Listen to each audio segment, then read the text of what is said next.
Hi, welcome to our Wednesday of Thought Bible study. My name is John. I'm the pastor of First United Methodist Church in Mountain City, Tennessee, and Trade United Methodist Church in Trade, Tennessee.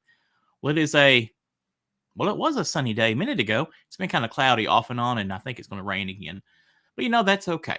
It's been an unusually warm fall, so I imagine winter is going to be really interesting this year. But that's okay. That's all right. We're thankful for whatever we get. Well, I want to share a mug with you. Not this one. This is the one Allie brought me back from Hawaii. I really like it. I want to share this mug with you. This is a gorgeous blue. I love blue. Beautiful blue mug from Bubba Gump Shrimp Company in Gatlinburg, Tennessee. Some friends and Gail and I, ate there in 2011. I'll leave little notes inside so I can remember where and when and why I got this. So some friends and I ate at Bubba Gump Shrimp Company. And it's a really fun place based on the movie Forrest Gump, and yeah, good food, good friends, a good time. So I'm glad I got this. This reminds me of a good time we had. We were in Gatlinburg for a youth revival event called Resurrection. It's been going on. I think it's hit 30 years now. So the kids that went early on are now bringing their kids, and that's a kind of a fun event. It's for youth, so it's like high school age kids. And it's always a good time, and it does my heart good to see all these young people worshiping and praising God and just having a blast. So I always come back tired but revived. Can that be a thing? I always come back tired from all that's been going on, but revived with having good worship and a good time with kids. We've got this First Church has a really good bunch of kids, and I'm looking forward to going with them again this year. Happens in January every year. All right, well, we are in the Gospel of John, and we've just finished chapter 4, which is the woman at the well, and then wraps up with a healing story. And chapter 5 kind of just rolls right into that, and there's another healing story there. So let's go ahead and dig on in, and it's Gospel of John, chapter 5. After this, there was a festival of the Jews, and Jesus went up to Jerusalem.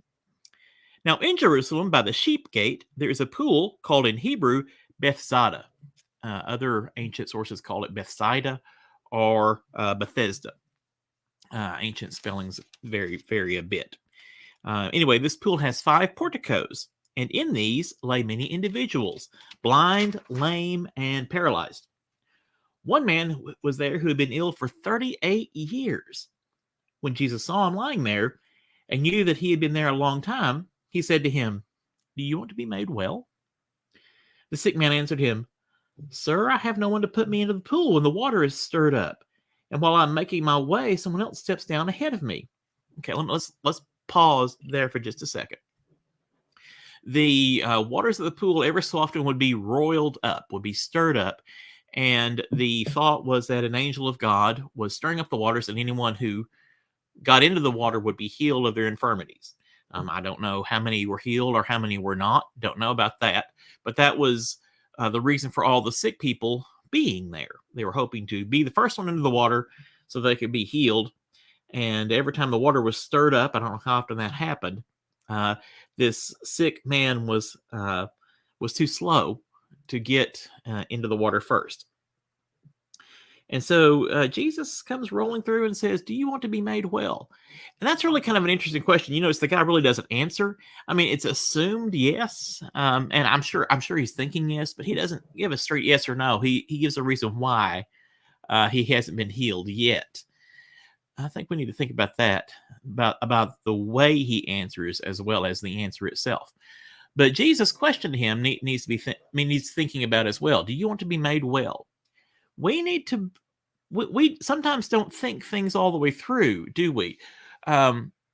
Even good blessings cause a tremendous upheaval in our lives, or they can. And sometimes change is hard. Even a challenging situation that we're familiar with may seem more appealing. That's not quite the right word. It may seem safer than an uncertain future. So I'm sure that This guy had envisioned what his life would be like if he was suddenly made well. I'm sure he thought of all the good things that could happen, and that's good. That's right. We should dream about a better future. I'm not saying that's wrong. What I am saying is that sometimes um, we may think twice, or we may regret having made choices. I don't know. I guess the idea I'm trying to get at is that sometimes we don't think things all the way through, and many times the reality that we end up with is different than the reality we envisioned in our daydreams, or in our fondest hopes or wildest dreams, or whatever reality we envisioned. Usually, I'll even say always, the reality that we have is different. We've talked about this in other healing stories, that the person who was healed, that was what he was, the sick one. He was the one who was an invalid. He was the one who had to be cared for, and being healed changed all of those relationships. He was a different person now. And so people have to learn to interact with him differently. He would have to learn to interact with others differently, and that can be a real challenge. And I think sometimes we don't always, that catches us off guard. We don't allow ourselves to think about that. Gail and I have been watching a show called Call the Midwife. It's a show put on BBC series, where I think we're 5 seasons in now, 5 collections as the Brits call it. And it's about a group of midwives serving in the fairly poor East End of London in the early 1960s, late 50s, early 60s. We're in 1962 right now. And every week there are some families, some women who are joyously awaiting their babies, and that's a good thing. I'm not saying it's a bad thing. Don't hear me say that. What I am saying is that many times the midwives do their follow-up visits, and these joyous mothers are still joyous, but very tired, rather harassed, dealing with the reality of a newborn, and the lack of sleep, and the hard work, and the change to routine, change to the body, all the things that comes with having a new baby. They thought of the reality of holding baby, and that is a blessing, and they are always filled with joy with that. But all the stuff that goes with it, sometimes sometimes we don't always envision that. When we pray for things, we don't always envision all the things that go along with that. And sometimes, to be honest, we can't. We can't know what the future will look like. I'm sure our sick man here laying on the portico envisioned his future, walking back home, and his wife or family, I don't know if he was married or not, his family being excited for him, and I'm sure they were. But then what? Then he has to find a new place in his family and in his community. He has to create a new space for himself, so that the follow-up can be a bit challenging.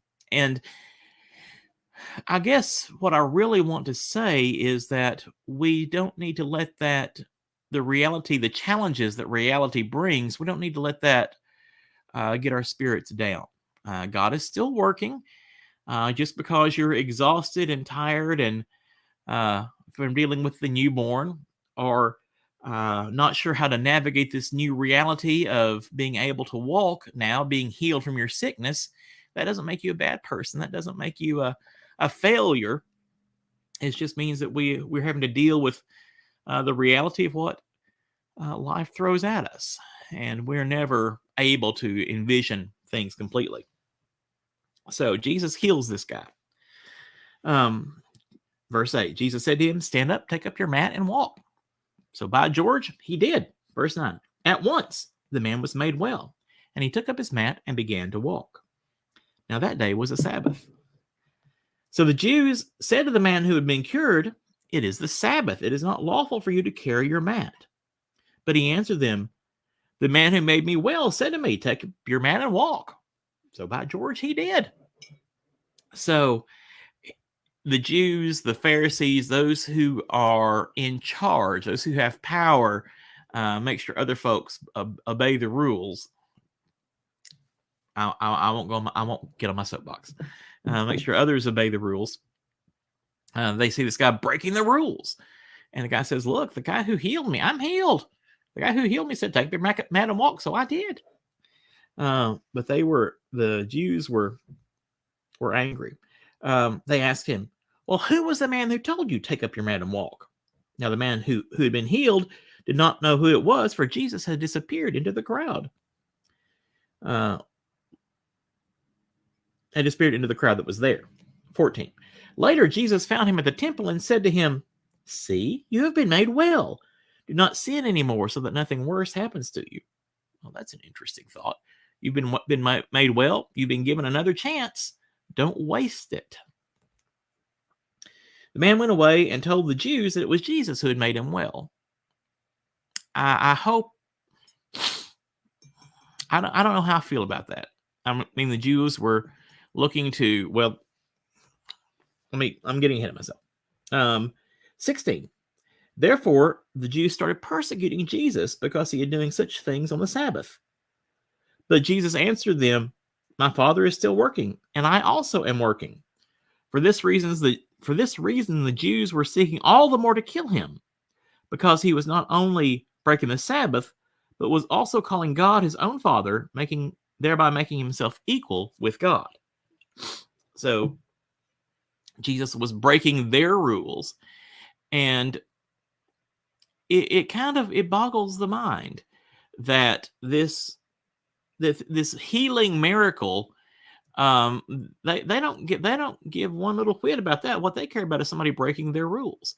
And yeah, the Sabbath laws were laid down by God, but God also said the Sabbath was made for man.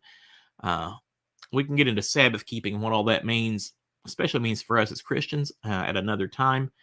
But it says the Jews here. I think John would have been better served by using calling them scribes and Pharisees, chief priests, elders, the religious authorities. We're not talking about the whole Jewish people. There were many folks who were accepting Christ as Messiah and were thrilled with his healings and things. But the original religious officials were angry because he wasn't obeying, he wasn't compliant, and that was an offense they could not forgive. They could not forgive the affront to their own power. So anyway, so Jesus heals a man and causes him to gives him another chance, gives him a chance for a new life, and cautions him not to waste that chance.